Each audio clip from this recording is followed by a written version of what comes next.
Assalamualaikum warahmatullahi wabarakatuh. Eh, saya Listina Widati, program studi psikologi Islam UIN Antasari Banjarmasin. Nah, di sini saya akan mencoba uji korelasi produk momen Pearson.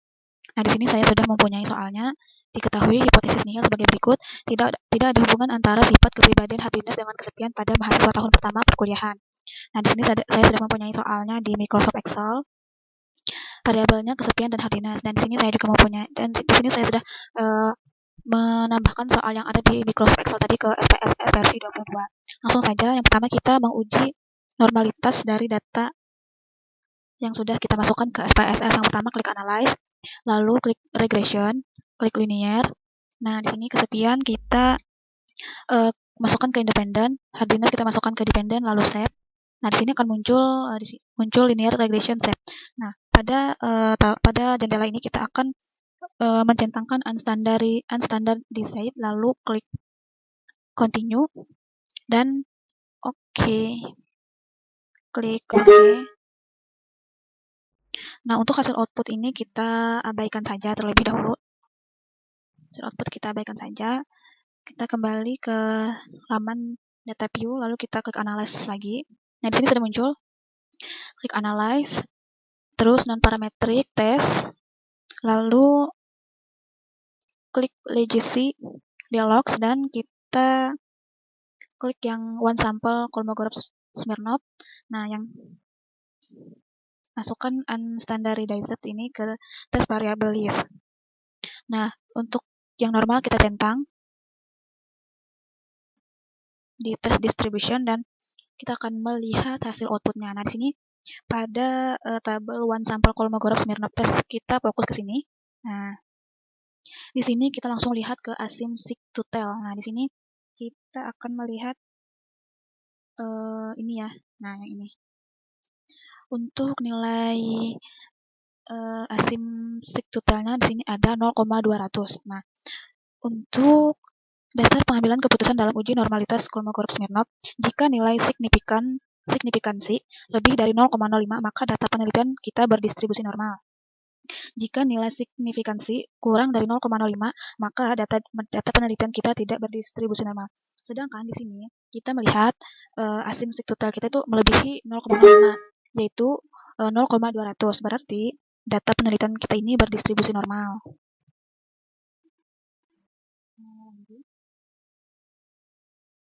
Kita akan menguji linearitas dari data ini. Nah, di sini kan masih ada desimalnya. Langsung saja kita ke variable view. Pada variable view kita mengubah namanya di sini. Tadi apa ya namanya?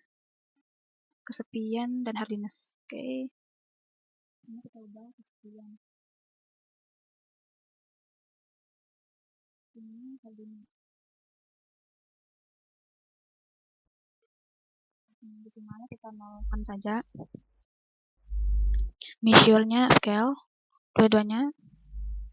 Lalu klik analyze, compare means, klik means, masukkan variabelnya. Nah,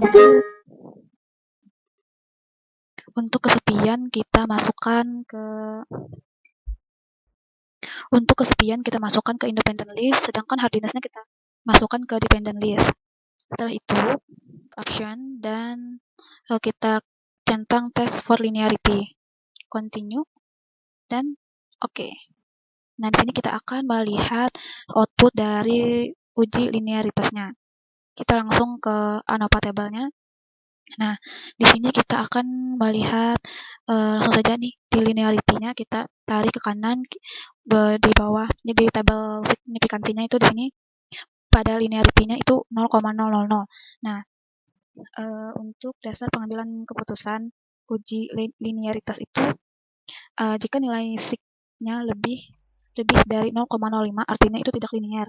Sedangkan jika nilai signifikansinya itu kurang dari 0,05 artinya linier. Nah, sedangkan di sini kita dapat melihat linearity-nya itu 0,005 artinya data kita ini itu linier.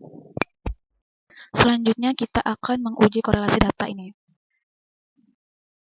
Nah, di sini pada variabel view-nya kita sudah mengubah namanya, measure-nya ganti ke scale, dan langsung saja klik analyze, correlate, bivariate. Nah, masukkan dua variabel ke kolom variabel. Pearson, pada correlation coefficient kita centang Pearson, dan total dan track significant correlation. Klik OK. Nah, ini dia tabel correlation-nya.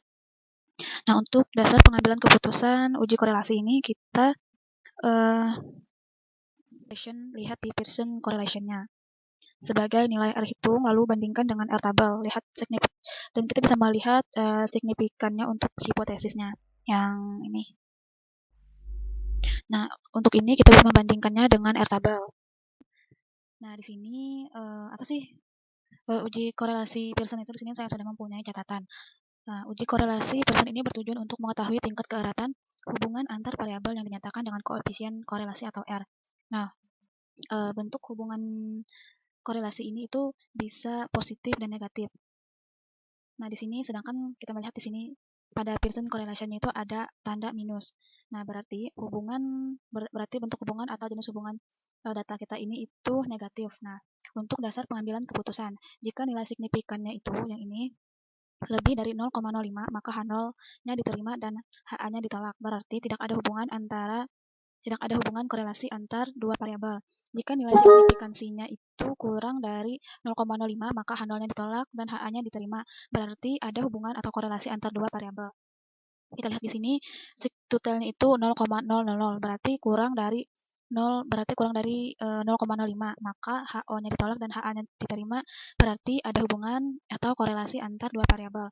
Atau kita bisa membandingkannya dengan R tabel dan R hitung. R tabelnya di sini kita bisa melihat N-nya itu 49. Nah, untuk N 49 kita ambil 5%, berarti itu 0,281. 0,281. Nah, R hitungnya 0,712. Berarti R hitungnya itu lebih dari R tabel, yaitu 0,712 lebih dari 0,281. Itu lebih dari R tabel, artinya dua variabel ini berhubungan. Untuk pedoman derajat hubungan, untuk nilai Pearson correlation-nya 0,712 itu termasuk di sini. Artinya untuk Pearson correlation 0,712 itu berkorelasi itu kuat. Nah, jadi sampai di sini saja pembahasan saya untuk uji korelasi. Sekian, terima kasih. Mohon maaf apabila ada kesalahan kata dan pengucapan.